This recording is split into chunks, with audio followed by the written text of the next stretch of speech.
Yo, welcome back to the Give and Go. I'm your coach Reynoso here with my boy Soltero. What's up, y'all? Folks, subscribe to the channel. Today we're going to be doing a Premier League title race preview and prediction, looking at the top contenders, looking at this new age of Premier League that's expecting us, because that's where I want to start, bro. Looking at the managerial changes.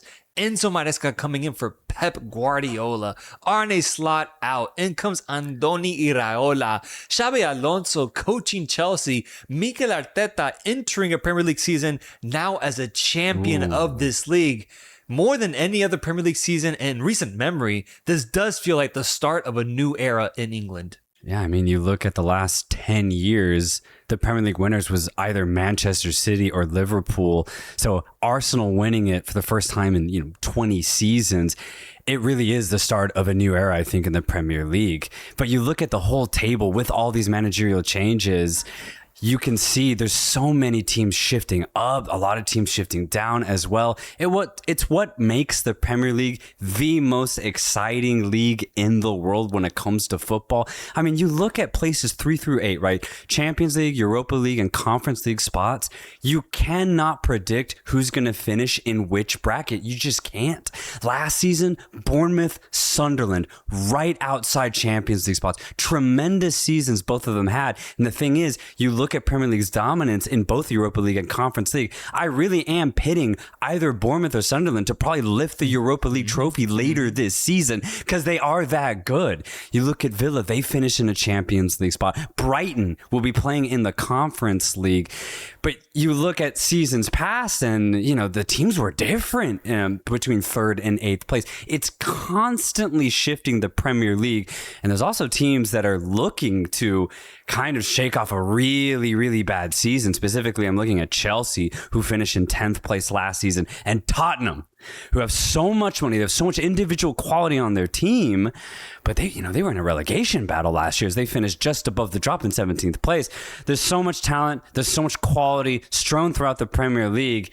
We're gonna see, and I want to know. Let me know down in the comments below who is going to win it all. Who's going to finish in Champions League spot? Who's going to finish in Europa League? There's so much to enjoy when it comes to the Prem. This episode is brought to you by Verizon. The historic tournament has come to a close, and throughout all the action, Verizon rewarded their customers by giving away free match tickets and exclusive pitch-side access during gameplay. Just for being with Verizon, these are some of the once-in-a-lifetime experiences that Verizon gives their customers, with more to come in the lead-up to the FIFA Women's World Cup in 2027. Este episodio de The Give and Go es presentado por Verizon. Este histórico torneo ha llegado oficialmente a su fin y durante toda la emoción del campeonato, Verizon recompensó a sus clientes con entradas gratis y acceso junto a la cancha durante los partidos. Todo por ser cliente de Verizon. Estas son solo algunas de las épicas experiencias que Verizon les ofrece a sus clientes, con muchas más por venir rumbo a la Copa Mundial Femenina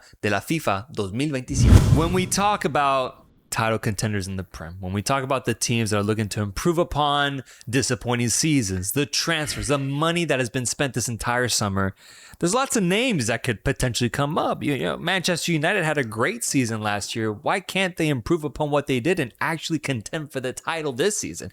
Manchester City loses Pep Guardiola, but they still got a stacked roster. Why can't they contend for the title this season? My first question to you and to the chat, people watching at home, is this title contenders conversation, does it go beyond just Arsenal being the favorite to win it once again? Is it as simple as that, bro? Is Arsenal going to end up lifting the title back-to-back times? Because I think Arsenal fans could argue they do look like clear favorites to win the trophy this year. Absolutely, man. And this is actually a great question, because when you look at Premier League title races over the last decade, actually, in England, it's weirdly been very simple. It's almost always a 2-horse race, which is crazy to say because we usually associate the Prem with, the best teams in the world or the best attacking football to where it seems like anybody can win it. But that actually isn't the case. I looked at the last 10 seasons in the Premier League and it's always Manchester City and one other team. That's it. This past season, it was Arsenal and City.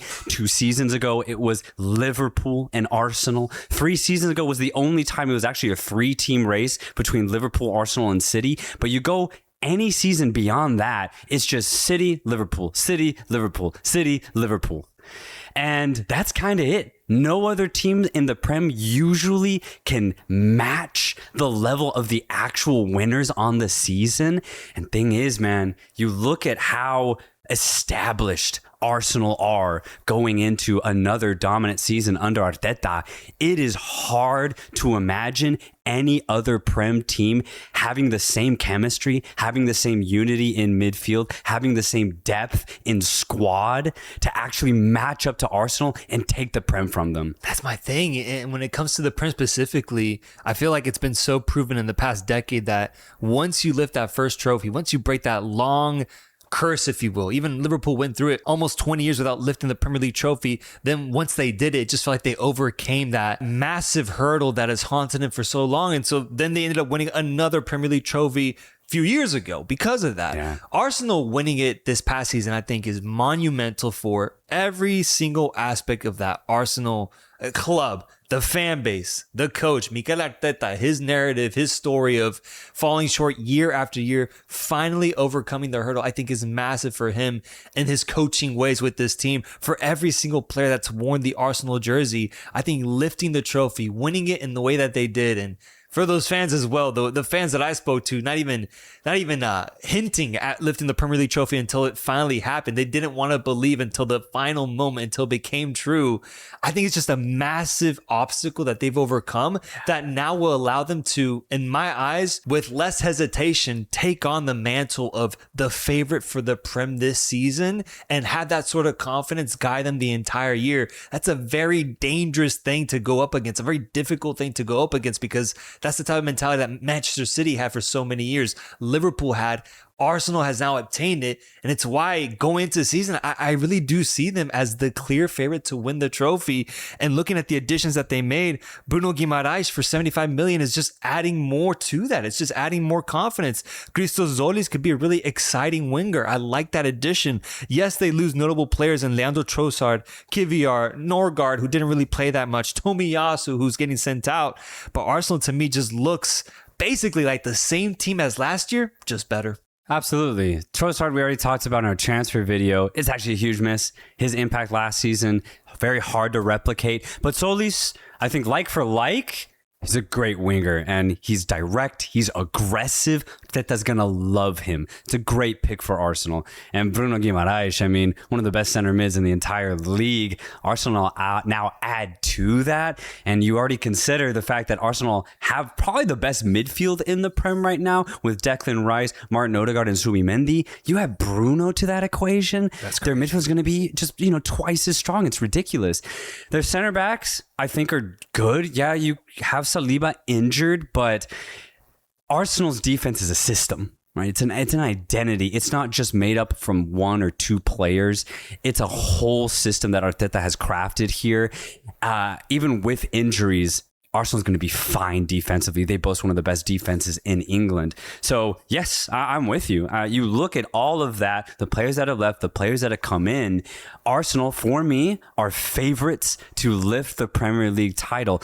And I love that point so much that you made, saying that Arsenal have overcome their own demons. So now the Premier League is actually clearer to see. Yes. Because for the last 20 years, it was Arsenal in their own way. Now that's not part of it anymore. Now it's just, okay, the football we played last year was good enough to win the whole thing. So now if we just rinse and repeat it, we will probably win it again. Yeah. Arteta has been the guy at Arsenal in the 2020s.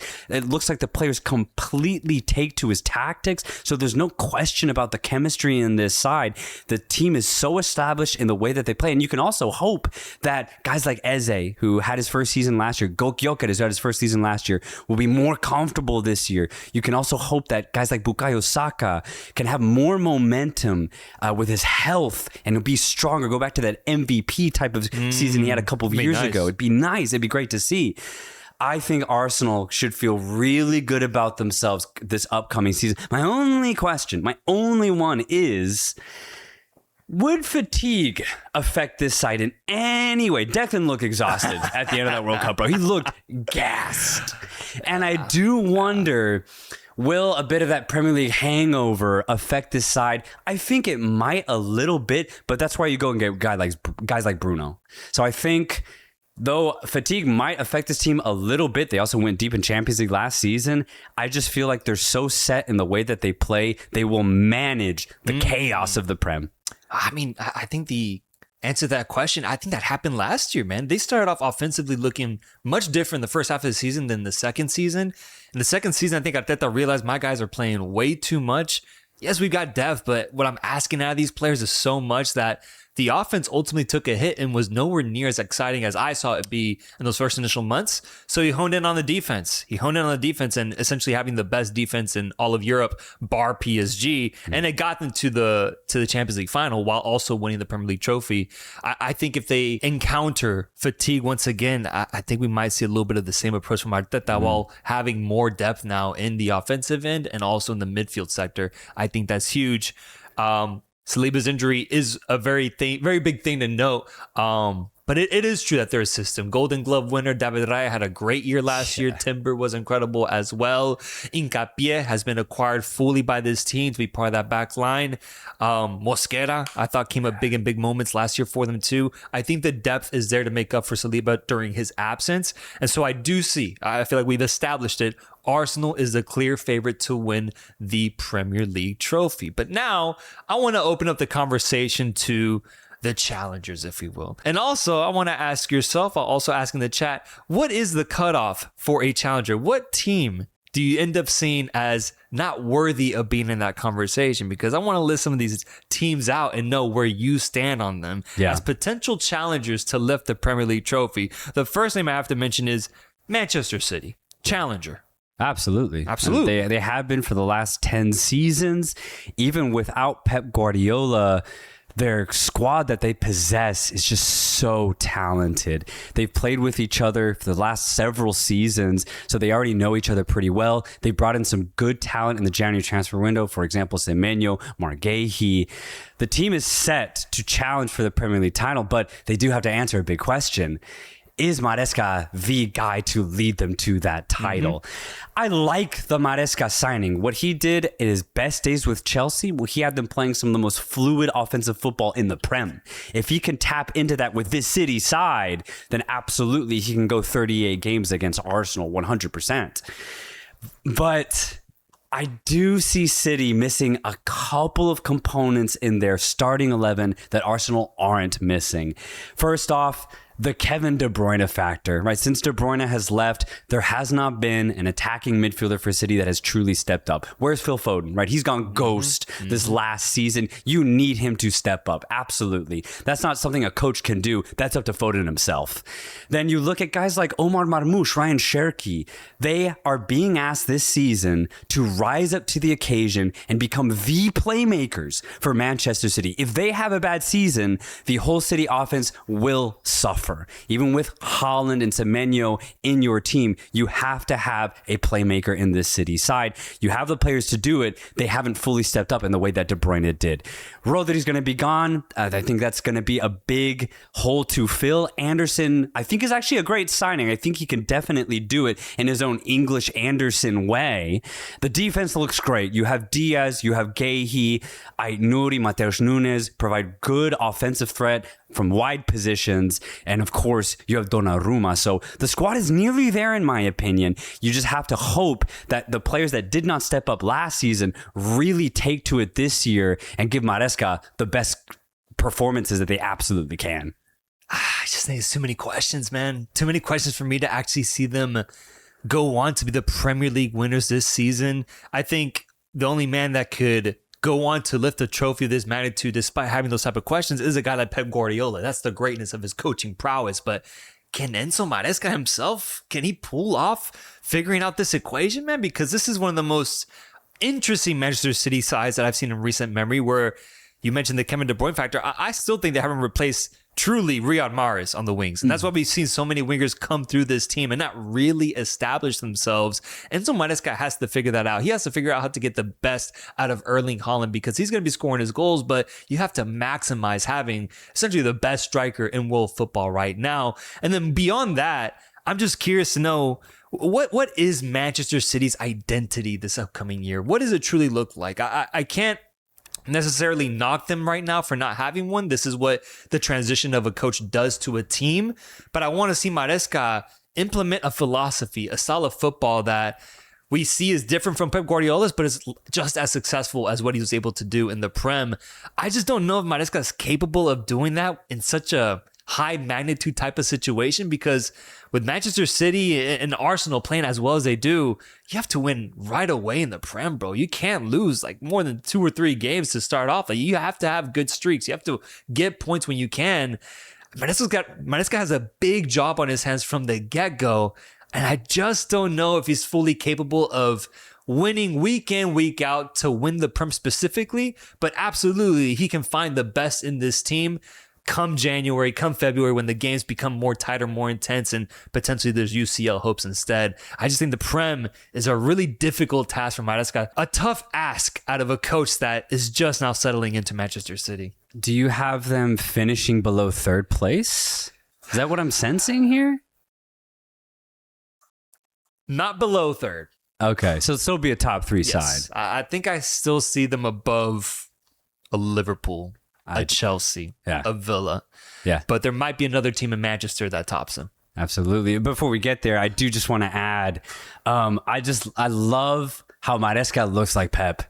I love that. It's so random. It's just like, it makes the change less drastic, because you can still look at the sideline and see a guy that looks like Pep, and you're like, oh, okay, well, we got Walmart Pep Guardiola. We're good. I just love that they look similar. It kind of gives me vibes of how like Arsene Wenger coached Arsenal, right? Like how that just random thing, but it makes sense. So I love that this makes sense. Yes, Guardiola's not here anymore, but you get a guy that looks like him. Why not? I mean, yeah, if it's a reason to believe in the team a little bit more, I can't deny that. Aesthetics do play a role here. Aesthetics play a role, bro. Yeah, the baldness of him. And if he loses a few more pounds, he could actually look exactly like Pep. I think Pep is skinnier. He's a little They have skinnier. like the same scruff on their chin, man. It's nuts how many features they share. I mentioned it right there. Manchester United is a team that I'm curious to know the chat's thoughts as well as your thoughts on going into the season. They were very, very impressive last year. Bruno Fernandes, what a season he had with the assist record, breaking it in the Prem, feeding his teammates in the offense, just looking incredible. Acquisitions like Mateus Cunha and Buemo showing out from the get-go. And in the midfield, they were looking so convincing.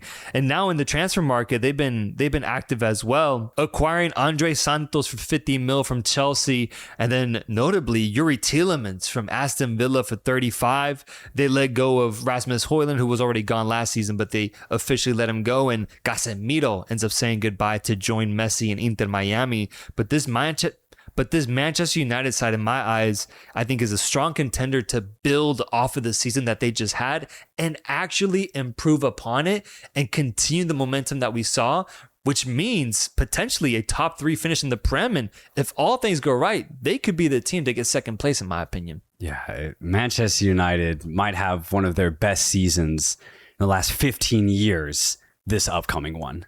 It's looking like it could very well be that. But what's so magical about it is, 2 seasons ago, they finished in 15th place. Yeah. And they jumped all the way to 3rd place last year.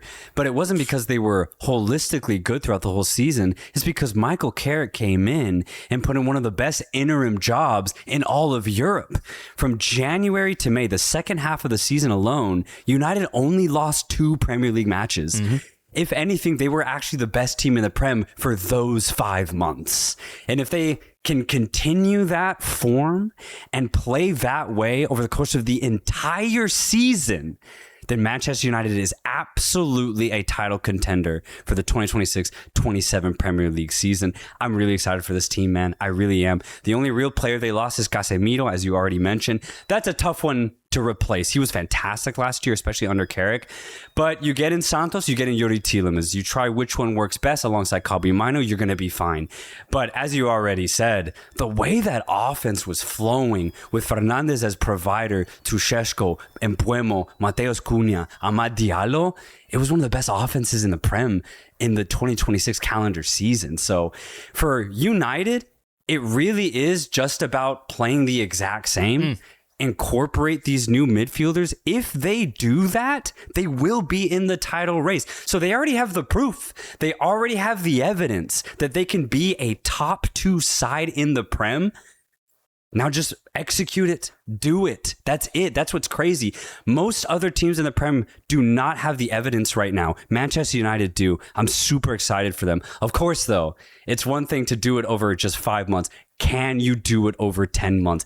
Most teams can't. United have the talent in their squad to do so. I do think Manchester United will contend for the title this year. Do you have them in your top 3? Yes. So then this is our top 3 right here. Yeah. Arsenal, City, Manchester United. Yeah, you got them in that order? You going City over United? I think I'm actually going to go...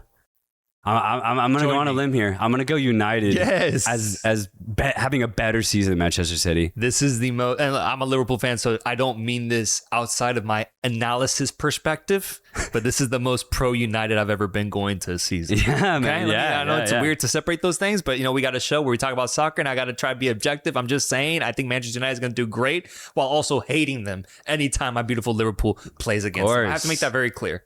But I do think we're going to see Manchester be red this year. And I think that'd be an insane feat for Carrick to achieve. But the tools are all there while also having a City side that is still going to be very impressive in the Prem. But I have a lot of questions about what we're going to see, ultimately resulting in a 3rd place positioning for them. And United instead will be the one pushing it against Arsenal.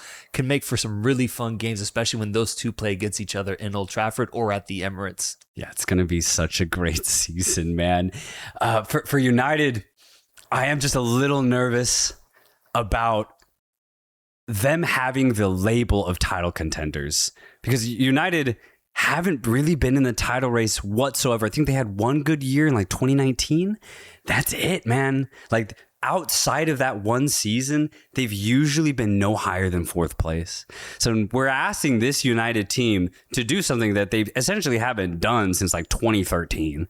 This is going to be a big test. It's going to be a big season for Carrick and the entire squad for United. But again, if they can just play the way that they ended the season, I mean, I'm with you. I think we're going to see Manchester go red. Yeah, we're on the topic of challengers, teams that could maybe contend for the title, but I do think these are the 2 most dangerous teams to threaten Arsenal.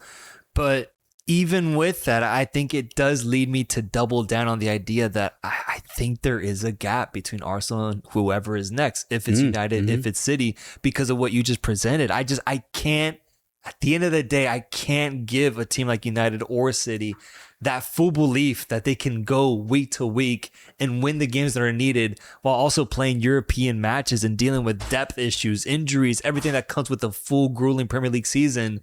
I just saw Arsenal do it to an elite level. I think they're going to do it again. I think just discussing the teams that are going to challenge right off the bat leads me to believe that Arsenal is really that big of a favorite in my eyes, despite odds-wise, it really isn't that big between Arsenal and Manchester City from what I'm reading online. Yeah, Arsenal really do kind of remind me of Barcelona's situation where, they're going into, the 6th season under Mikel Arteta? They have that comfort and that way of playing that has been at Arsenal for 6 seasons now. Flick has been at Barcelona for 2 full seasons going into his 3rd year. So I do see them similar in the sense that they're just so established with the way that they play. You look at the rest of the Prem teams, there's a lot of change in some way with each team. It makes it hard to back them over Arsenal. Let's talk about Liverpool, my beautiful Liverpool side, who I wish I could consider a top 3 team going into the season, but man, I find this team so interesting going into the Prem season. Andoni Iraola has now arrived from Bournemouth to coach this side, replacing Arne Slot after the disastrous season we had last year. We make 2 acquisitions with Jeremy Jack, 55 mil from Ligue 1, Victor Munoz, 34 mil from Osasuna, and then most recently, a loan arrival will be coming our way, Ronald Araujo, to add to our defensive depth, an area that many Liverpool fans believe is our clearest, weakest part of the pitch. We reinforce it with Araujo, a player from Barcelona who's had his ups and downs, deals with a lot of injuries, but at his best can be a good center back, but I question if he can actually give us that given that it's absolutely needed this season for Liverpool. Departures from notable names such as Mohamed Salah, Ibrahima Konate, Andy Robertson. I'm not seeing enough, man. I'm not seeing enough out of this Liverpool team in the transfer window to really convince me that they can change upon the really questionable year that we saw last season. I feel like we're asking the players that we signed last year to just step it up and live up to the price tag that we put on them when we acquired them. We're asking Florian Wirtz to deliver 120 mil, 130 mil levels of talent this upcoming season, which we didn't get last year. We're asking Alexander Isak to step it up now since Ugo Ekitike will still be out for a while dealing with a crucial injury. We're asking him to play like peak Isak when we saw him at Newcastle United. Things that could happen. It could become very real, but I mean, that's just offensively. We're looking defensively. We're asking Van Dijk to be Ballon d'Or contender Van Dijk in that back line, Alisson to have the best season of his life. And it's a lot to ask out of guys that have now played at the top highest level for a very long time. Dominic Szoboszlai, we're asking him to have yet another magical season with maybe even less offensive pieces than we had at our peak. We're asking Cody Gakpo to continue delivering for us. We're asking Rio, the English Lamine Yamal, to have a stellar season at 17 years old. Victor Munoz, I mean, can he actually do it in the Prem? We're asking a lot of questions. We need a lot of things to go our way for us to even be considered title contenders. And I just don't know if this team can really do anything beyond get fourth place in the Prem. Yeah, damn. But the thing is, I'm with you, man. There's so much individual talent on this side. The hardest part, though, is how do you put them together? Who do you rely on to be your star player in the offense? Who do you rely on to captain the midfield? It's just massive questions that remain for this Liverpool side. Arsenal, look at Arsenal. They have the best defense in the league and Declan Rice. Yeah. You look at Manchester City, they have Erling Haaland. One of the best strikers in the world, not even just in England. Manchester United have Bruno Fernandes, the best playmaker in England, and a really fluid offense above him. Liverpool, well, they had Mohamed Salah, who was not just a Liverpool legend, he was a Premier League legend. That's what he became. During his time at Liverpool, he's gone. Luis Diaz left last season. He's already gone. Firmino's been long gone. Mane's been long gone. The club legends that made Liverpool successful over these last 8 years are all gone. The only ones that remain are Alisson and Virgil van Dijk. Even Robertson just left as well. Yeah. So this is a brand new team, essentially, that are still trying to figure out who they are with each other. They have a new coach who's going to try to help them accomplish that. And as your whole spiel was, there's just question in every single sector of the pitch. I'm not even going to repeat it. So with that amount of concern regarding Liverpool, I can't have them as title contenders this year. But what I can guarantee is they're going to be fun. I think they're going to be really enjoyable to watch because the individual talent is great. Ekitike, when he comes back, I'm hoping he's the same form he was when he got injured because he was stunning to watch. He was so fun. Szoboszlai was great last year. One of my favorite players to watch on the ball in the Premier League, to be completely honest. So there's a lot of fun in this side, and it should be enough to get a Champions League spot, maybe in 4th or 5th place. So it won't be a bad season for Liverpool, no. But there's just too many concerns to say that they can take the Prem from Arsenal. All I can really ask for this season, myself as a fan, is for Iraola, who is coming from coaching Bournemouth and, in my opinion, maximizing that Bournemouth team. He did not have the best tools there. Yes, there have been great players there. Semenyo was there. He was utilizing him well. Incredible player. We've seen it time and time again what he did with that team. It was truly an incredible tenure. But I would love to see Iraola, with more pieces at his disposal, be able to impress, be able to find how to maximize each one of these players, bring out the best system possible in this team. And all of a sudden, maybe it's week 18 and Liverpool's kind of in the title race. I think that would be my highlight. That would be what I would want out of this team, is to just stay close in the race. Just be within arm's reach for half the season. And then if Arsenal takes over after that, that's fine. It's okay. I get it. But there's enough tools at Iraola's disposal here for him to apply the same level of coaching that he did at Bournemouth to this Liverpool team and I think pull off impressive results. I mean, I still think we can go up against Arsenal in a one-off game. We can go up against Manchester City in a one-off game. We don't have bums on this team. It's just about getting the best collective performances together, and I do think Iraola can do that. I just don't know if he can do it over a full season when it's required out of a title contender. So for me, I have Liverpool in 4th place, above of Chelsea, above an Aston Villa, and even that I feel is pretty optimistic, but I think it's more so me just being a fan. No, I love it. The talent's definitely there. I think this season for Iraola in his first year is going to be about discovering who he can rely on, who to build around for the years to come. Is Isak going to be Liverpool's starting striker for the next 4 years? I think we're going to find out that out this year. When Ekitike comes back, is that the player you actually build around? Is that your next, quote unquote, Mohamed Salah, a guy that you run the offense through? Ekitike, I think very well could be that. He's got to prove that. Right. Or is it Wirtz? Is Wirtz the guy you build around? I think the offense is wide open for any player to say, all right, I'm going to run this shit this year, and I'm going to prove it to you, Iraola. So I think it's going to be a fun year because we're going to get to see who really steps up for Liverpool. But I'm with you. I think it'll max out with a 4th place finish. Might be Szoboszlai. It might be Szoboszlai at the end of the day. He's the only one that really stepped up last year. And I mentioned them there. Let's talk about them. Chelsea. I think Chelsea is the next team to talk about as a potential challenger. I think they're still part of this conversation. If you give me just a moment to go through their acquisitions. First off, they got Xabi Alonso to join this team, join this project. That's a big name coming off of his spell with Real Madrid. Xabi Alonso, I think, will find himself more comfortable in the Premier League here with Chelsea. Morgan Rogers, 117 mil. Maxence Lacroix, 52 mil. Marco Palestra, 57 mil.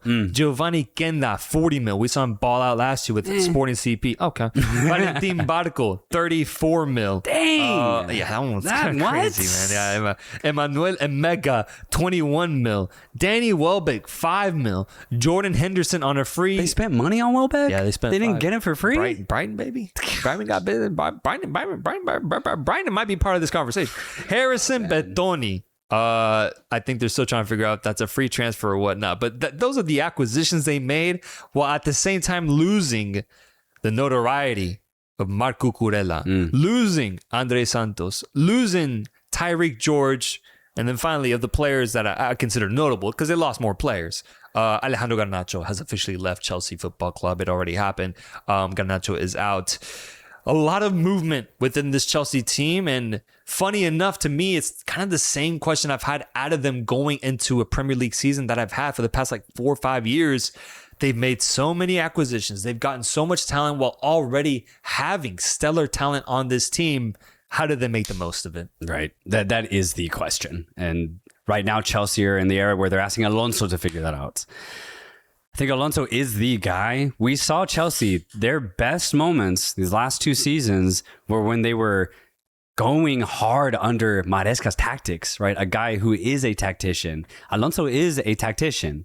So if they can trust Alonso to find the right routines, the right routes, the right patterns for this team to execute on the pitch, I think he could find a lot of success.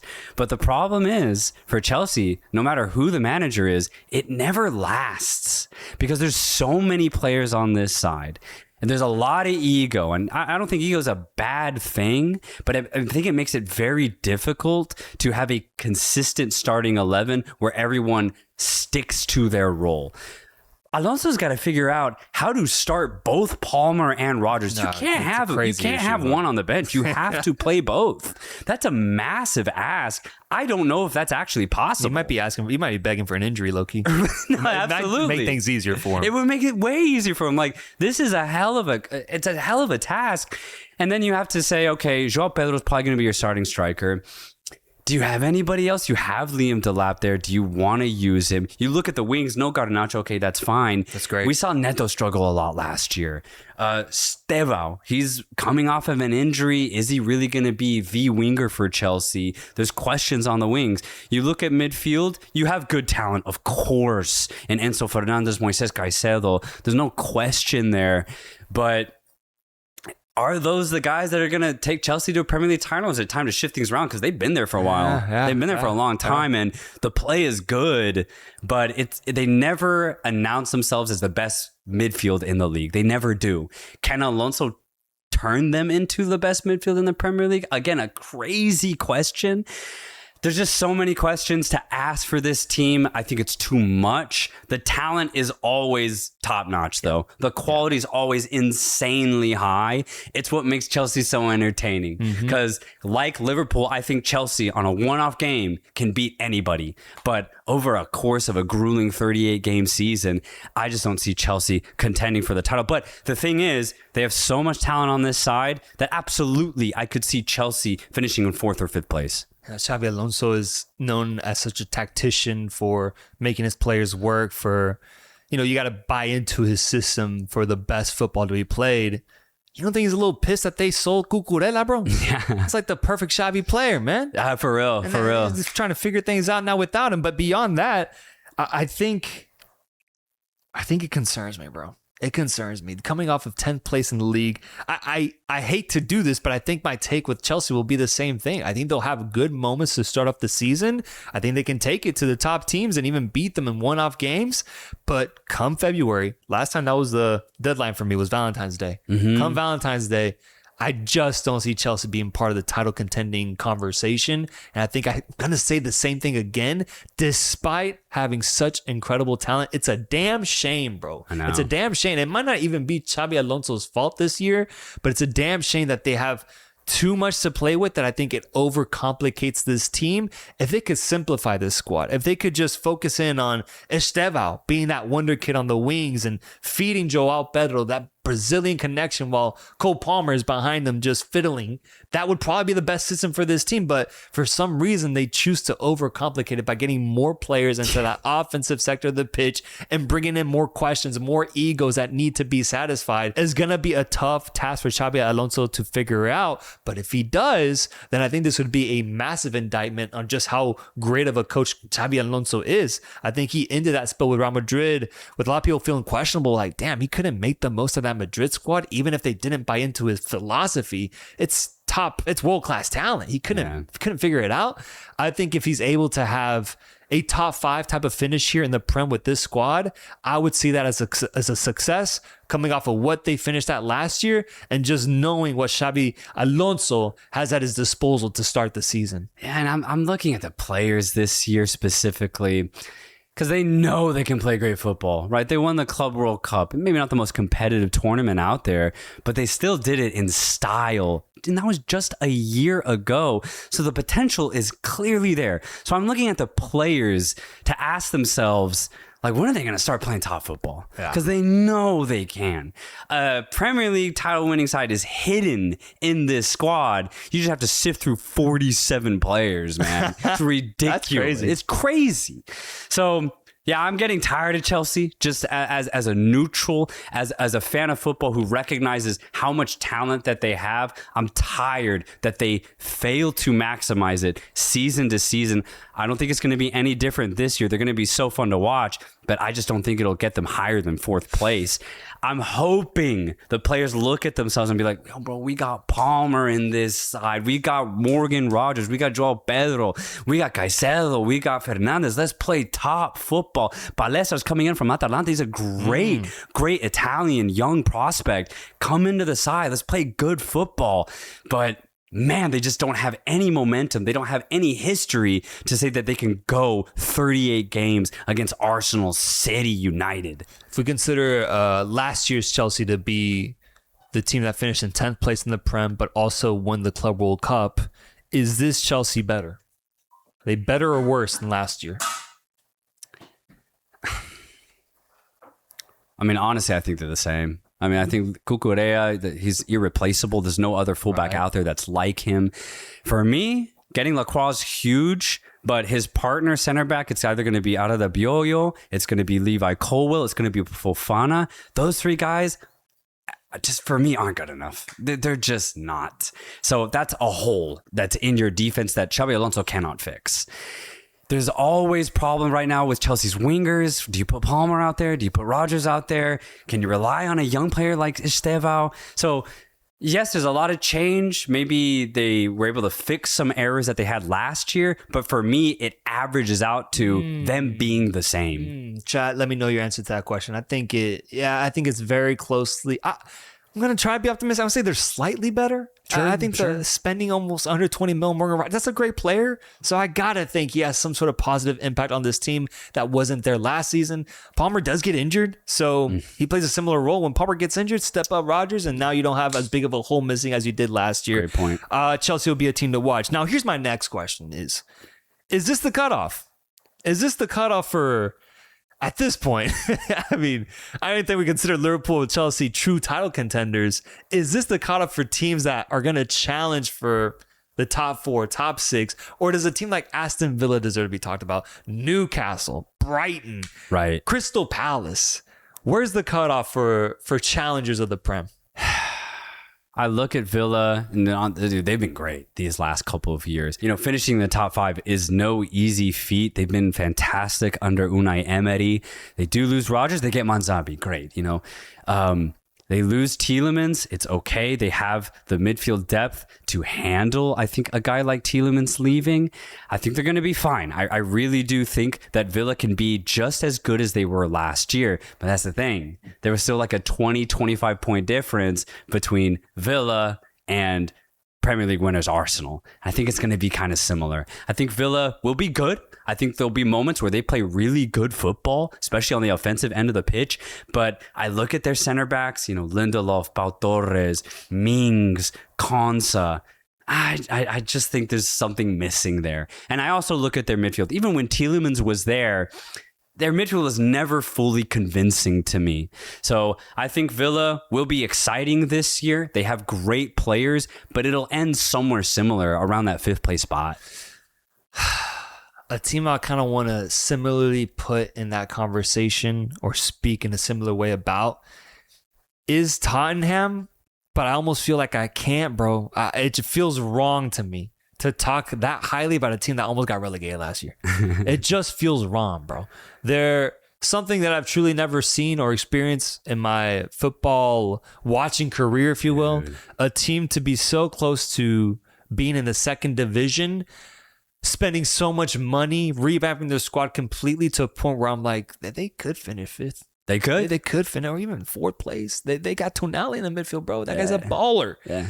Tottenham, I think, is a team that deserves to be mentioned. I can't say as a contender, I can't say as a challenger, but as an Aston Villa type of squad, absolutely. They can definitely improve upon the tumultuous season they had last year. And you talk to Tottenham fans right now, and it seems like they're believing, bro. They like the acquisitions. They like the moves. They like the money that they spent so far this entire summer.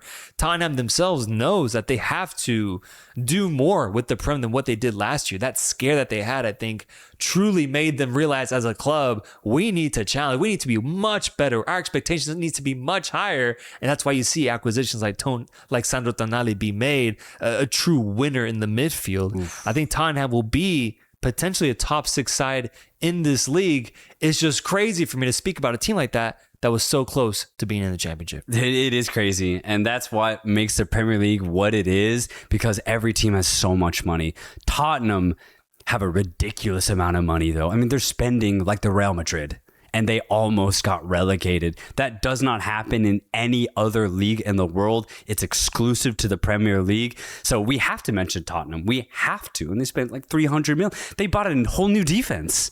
They got Bournemouth's best center back, Marco Senesi. Right. He's here. They got Brighton's best center back, Jan van Hecke. That's massive.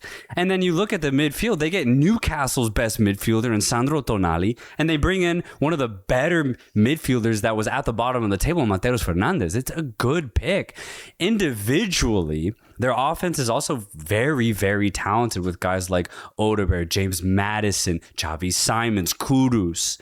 So the talent, especially with all these new signings, is absolutely there for Tottenham to have a European finish this season, 100%. And also look at their fullbacks. You have World Cup winner Pedro Porro here. And then on the other side, you have Jed Spence, who had a breakout international time with England at this World Cup. There's so much talent in this side, and they've added to it over the summer. Tottenham's really an anomaly when you look at them. They have to finish in the top 10. They have to. Top 8. Yeah, top 8. Yeah, absolutely. But my God, what's crazy is that it just won't matter because they make so much money. They'll always figure it out in the transfer window. Any other teams to mention before we get to award predictions? I just want to mention Bournemouth and Sunderland because they've done so well. Sunderland in their first season back in the Premier League last year, and they finished in a Europa League spot. That's incredible. They didn't lose anybody over the transfer window. That's insane. That's actually really rare that they're able to keep a team that overachieved. And they actually added some veteran experience with Thomas Meunier joining the side, the right back from Lille. It's huge. I actually think Sunderland can at least go for another Europa League finish this season, which would be remarkable. To repeat what they did last year is almost impossible for a side like Sunderland. I think they can do it. That would be a massive achievement if they pull it off. And I want to talk about Bournemouth as well. New coach to bring in Marco Rose, who's been mainly coaching in the Bundesliga. Iraola, as you mentioned earlier in the episode, did maximize this side. This is a big task for Rosa, but the team is good, man. The team is very good. They've got great acquisitions, getting Alvaro Rodriguez, the Uruguayan striker from Elche. He's a great pick. They also get Juan Luis Sanchez, great technical fullback from Sevilla.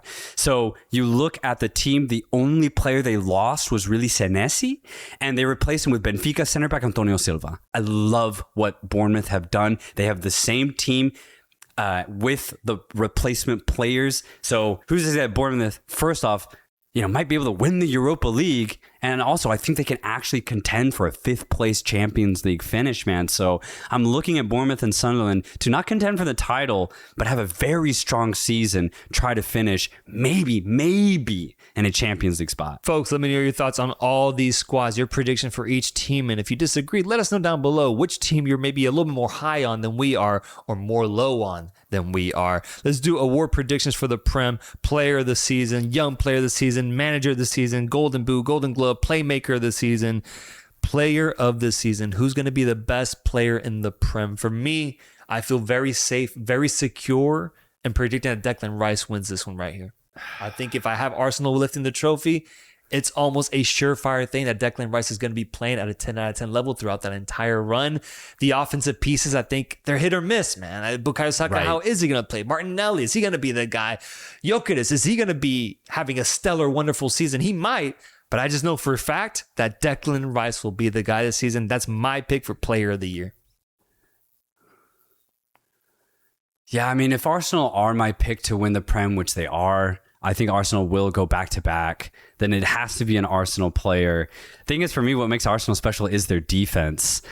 So, I don't know, maybe give it to a center back. Maybe they do that this year. Maybe Arteta doubles down on how good their defense was because, dude, it was spectacular. Maybe we get it to a center back, almost like a Virgil van Dijk type of performance from the defense. I'll give it to a guy like Gabriel. Gabriel? Yeah. That'd be a nice shout. Okay, I like that. Part of me wanted to go Erling Haaland, just scoring tons of goals, but I need to see City lift the trophy for them to end up getting that reward. Yeah. Young player of the season. This is an award for a player who at the start of the season was 23 years or younger. Got a number of options here. Personally, just because I want to see this happen, I want to see this player just kill it in his first season in the Prem. I'm putting Manzambi on here, bro. Yeah. I want to see Manzambi have a young player of the season type of year. Yeah, it'd be incredible if he just pops off. I do think there'll be a period where he has to figure out the Prem, but I think it'll be a short one because I do see him being that good. I mean, what we saw in shades at the end of last season with Freiburg and in shades with Switzerland this summer before he got injured, dude, we saw a player who was fearless on the ball and actually had the technique to take on 2 players. Lamine Yamal-esque dribbling, but not on the wing centrally. He's the perfect replacement for a Morgan Rogers type of guy. I'm touting him to definitely have a great season. I look at the other young players. I just don't know if they have as much potential as Manzambi. I mean, Estevao, I need him to come off that injury. I don't know how long that's going to realistically take. He could have a good year. He could have a great season.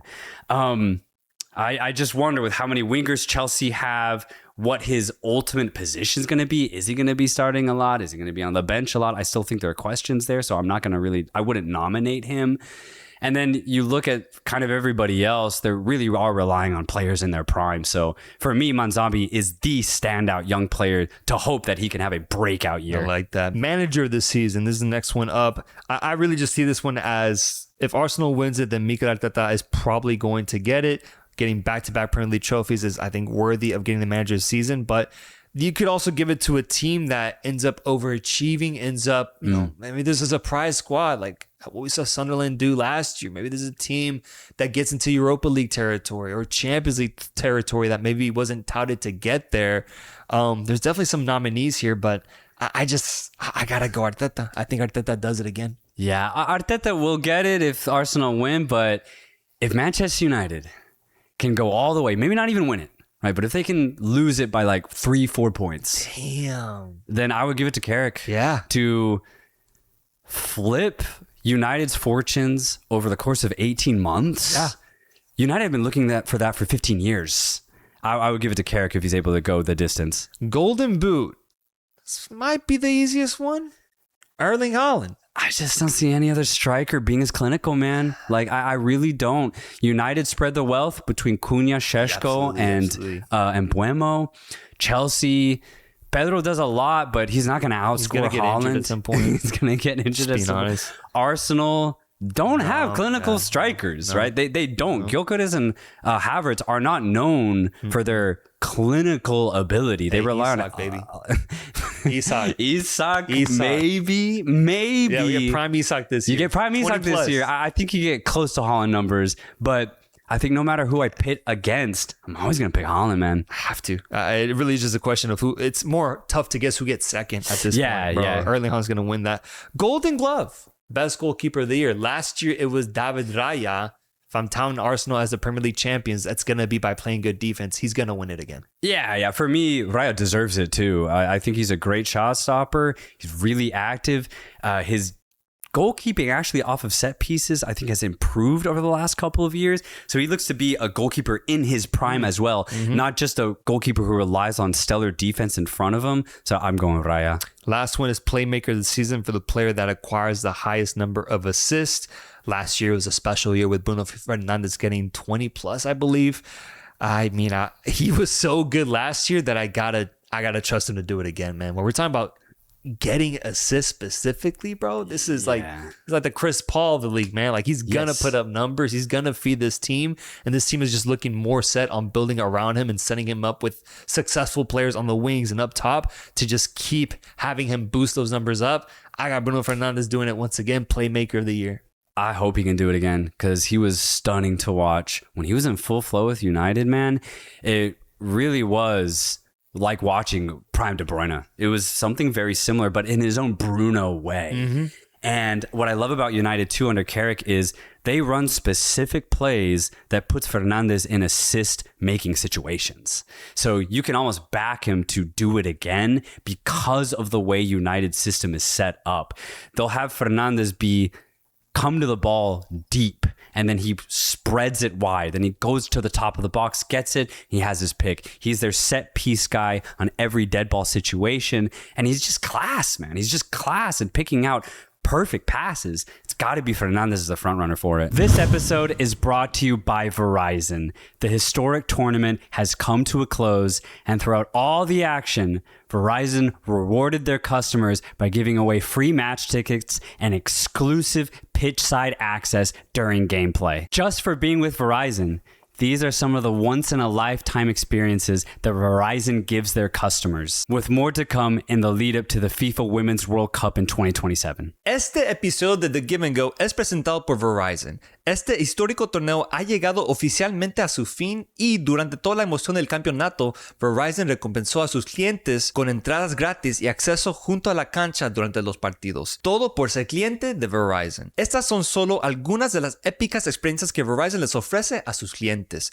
con muchas más por venir rumbo a la Copa Mundial Femenina de la FIFA 2027. Those are our season predictions, folks. Please comment down below your thoughts on the award predictions while also telling us who you think is going to win this upcoming Premier League season is going to be an incredible one. I am hyped for it, and I'm hoping that my beautiful Liverpool can do something special. Folks, subscribe to the channel. We'll be seeing you guys very, very soon with weekend previews and reactions, and hopefully we get another incredible Premier League season. Peace.